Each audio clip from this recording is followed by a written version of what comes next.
तो अस्सलाम वालेकुम गाइज़, कैसे हैं आप सब। उम्मीद करते हैं आप लोग खैरियत से होंगे। हम भी खैरियत से हैं। तो ये देखिए हमारी तैयारी हो चुकी है गांव जाने की। तो बस अब आधे घंटे में उबेर वाले आ जाएंगे। तो हमने यहाँ से गाड़ी बुक किया स्टेशन के लिए। तो बस तैयारियाँ हो चुकी हैं। अब सामान सब निकाल देते हैं हॉल में। और मैं अपनी शॉपिंग दिखा नहीं पाई क्योंकि तैयारी भी करना और मेन है कि मेरी तबीयत ठीक नहीं चल रही है, बीमार होके, और सारा काम भी करना घर का। तो इसलिए मैं ब्लॉग में नहीं डाली अपना शॉपिंग वगैरह। और इसमें है हमारा लंच जो हम ट्रेन में खाने वाले हैं।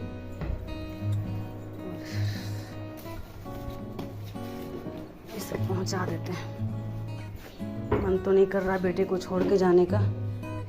बेटा और हस्बैंड घर पे हैं। तो गैज यहाँ पे हमने लंच को पैक कर लिया। और लंच में हमने लिया था वही नमकीन चावल और दही था, रोटी था, लस्सी था। यही 2-3 सामान हम लिए थे लंच के लिए। तो सही था, हल्का लंच था, ज़्यादा हम हैवी नहीं लिए। और उसके बाद तो यहाँ पे हमने लंच को फटाफट पैक किया क्योंकि टाइम भी बहुत कम बच रहा था मेरे पास में। और अल्लाह पाक के रहमो करम से एक काम अच्छा हुआ कि हम सारा काम ओके कर लिए थे घर से लेके। और बेटी भी बहुत हेल्प की मेरी। और फिर हमने यहाँ पे बैग में रखा। ये बैग इतना काम वाला निकला कि मत पूछो। ये बैग हमने विशाल से लिया था। और बैग तो मत पूछो भाई, बहुत ही कंफर्टेबल था ये। और फिर मेरी गाड़ी आ गई कुछ ही देर में। तो बस फटाफट हमने वहाँ गाड़ी में सामान रखवाया, बेटा रखवा दिया था। उसके बाद हम निकल पड़े। और मुझे ज़्यादा डर लग रहा था कि कहीं बारिश ना हो क्योंकि दिल्ली में जाम बहुत मिलता है। और जिस बात का डर था वही हुआ। इतनी बारिश होने लगी रास्ते में कि मत पूछो। फिर बारिश की वजह से हमें कूली करना पड़ा। उसके बाद फिर हम स्टेशन आए।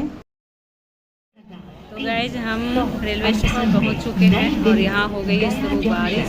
तो सुबह से ही हो रही है, रास्ते में भी इधर भी हो रही है। बस हमारी ट्रेन आने वाली है प्लेटफार्म पे और हम बैठ जाएंगे। है टिकट एसी की, क्योंकि गर्मी थी बहुत ज़्यादा इसलिए एसी का टिकट करवाएं, सेकंड एसी का करवाएं। और सीट हमें मिला है बहुत ही बेकार क्योंकि तत्काल में हुआ है। तो सबसे ऊपर वाला सीट मिला है, दोनों मार्केट का, दोनों सीट दोनों ऊपर का मिला है हमें। देखो क्या होता है, अगर कोई अच्छे मिल जाएंगे तो चेंज करवा लूँगी मैं, और नहीं तो फिर वैसे ही जाना होगा हमें। तो ये है हमारे दिल्ली का न्यू दिल्ली रेलवे स्टेशन।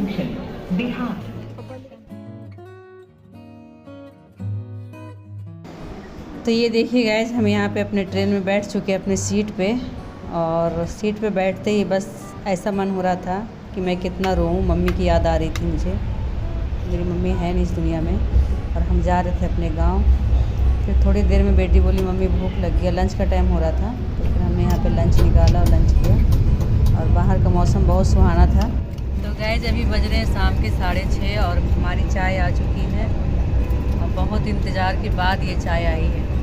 मुझे 5 बजे चाय पीने का टाइम है लेकिन आया 7 बजे चाय। और बस चाय ले लिए हैं। तो ये लीजिए, आप लोग भी चाय पीजिए।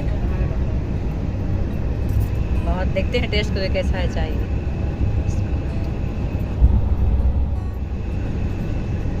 सही है, घर के जैसा नहीं है, फीका चाय है। जैसे मेरी बेटी बनाती है ना, सेम वैसा ही है।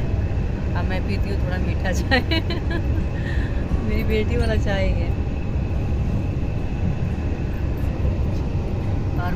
और मुझे मिला है ऊपर की सीट, जो बहुत दिक्कत हो रही है हमें। मैं कुछ बता नहीं सकती हूँ। चलो कोई नहीं, रात का सफ़र है, कट ही जाएगा। तो ये भी यादगार रह जाएगा हमें। तो मिलते हैं, पहले चाय पी लेते हैं, उसके बाद मिलते हैं आप। तो ये देखिए गाइस, यहाँ पे मेरी बेटी को नीचे बैठने के लिए बेचारी तड़प रही थी। और ऐसे मुझे आदमी मिल गए थे कि मत पूछो। इतना बेकार लोग थे कि भाई नीचे बैठने ही नहीं दिया। हम दोनों माँ बेटी ऊपर ही रहे। खैर हम लोग बड़ों का इज्जत करते हैं, वो ज़ईफ़ थे इसलिए हम उनका इज्जत किए, कुछ बोले नहीं। किसी तरह से हमारी रात भी कट गई। तो रात काटने के बाद ये देखिए हम पहुंच चुके हैं अपने स्टेशन, गया स्टेशन। 4:30 बजे का टाइम है ये। और चारों तरफ अंधेरा और बारिश भी हो रही थी। तो बस ये हम अपना स्टेशन पहुंच चुके हैं। और यहाँ हम अपना सामान भी उतार लिए माँ बेटी मिलकर। सामान तो यहाँ पे हम अपने सामान का चेकिंग कर रहे थे, कहीं कोई सामान छूट ना जाए।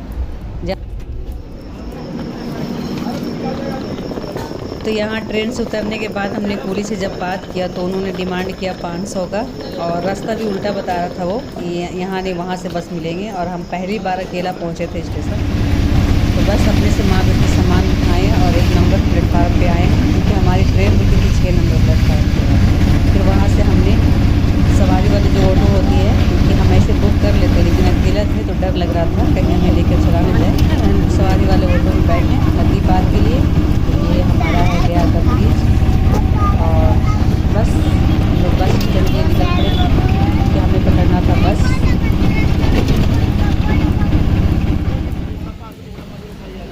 और ये देखिए हम आ गए अपने बस स्टॉप पे।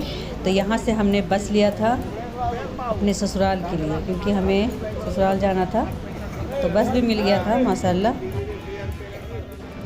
और यहाँ पे हम बस से उतर चुके हैं, और उसके बाद फिर चाय पीने का मन किया तो हमने यहाँ पे चाय लिया एक, और फिर मिठाई लिए थे बच्चों के लिए कुछ। गाइस हम पहुँच गए हैं ससुराल वाले एरिया में। तो यहाँ आके हमें नकाब पहनना पड़ा। अगर मैं मायके जाती तो मैं नकाब नहीं डालती, लेकिन यहाँ पे ज़रूरी होता है। तो अभी यहाँ से हमें लग जाएगा 1 घंटा लग जाएगा। तो बस हम नकाब डाल लिए हैं और टोटो रिक्शा किए हैं, इसी से जा रहे हैं। तो मिलते हैं आपसे फिर अपने घर पे, दिखाएंगे मेरा ससुराल कैसा है। गाइस हम अपने घर पे आ चुके हैं, और मैं आपको दिखाऊंगी बाद में मेरा ससुराल का घर कैसा है। और आते ही सबसे पहले हम नहाए, फ्रेश हुए, क्योंकि एसी बोगी से उतरते ही हमें बस ऑटो करना पड़ा, फिर बस करना पड़ा। 1 ऑटो, 1 बस और 1 टोटो रिक्शा जो होता है वो 3 गाड़ियाँ हमें चेंज करनी पड़ी। और गर्मी हो रही है काफ़ी यहाँ पे, तो चिपचिपा हो रहा था पूरा शरीर। तो आते ही हम थोड़ा देर बैठे, आराम किए, उसके बाद हम नहाए, और अब हम बैठे हैं नाश्ता करने के लिए। तो दिखाते हैं आपको हमें नाश्ते में क्या चाहिए। यहाँ पे हमारा नाश्ता आ चुका है। इससे पहले सूखा नाश्ता हो गया हमारा, और चाय वगैरह जो भी था सब हो गया है। उसके बाद हमें ये नाश्ता मिला है, बहुत ही यम्मी सा भुजिया। और ये देखिए गांव के खाने में स्वाद ही कुछ और होता है। तो चलते हैं नाश्ता करने के लिए। गाइस यहाँ पे हमारा नाश्ता वास्ता हो गया है, और मैं इस वीडियो को यहीं पे एंड करती हूँ, क्योंकि वीडियो हो जाएगी लंबी, और बाकी का मैं बाद में दूसरे वाले ब्लॉग में दिखाऊंगी। तो अगर आपको मेरी ब्लॉग अच्छी लग रही हो तो लाइक करें, शेयर करें और सब्सक्राइब करें। फिर इंशाअल्लाह नई ब्लॉग के साथ आएंगे। तब तक के लिए अल्लाह हाफिज़।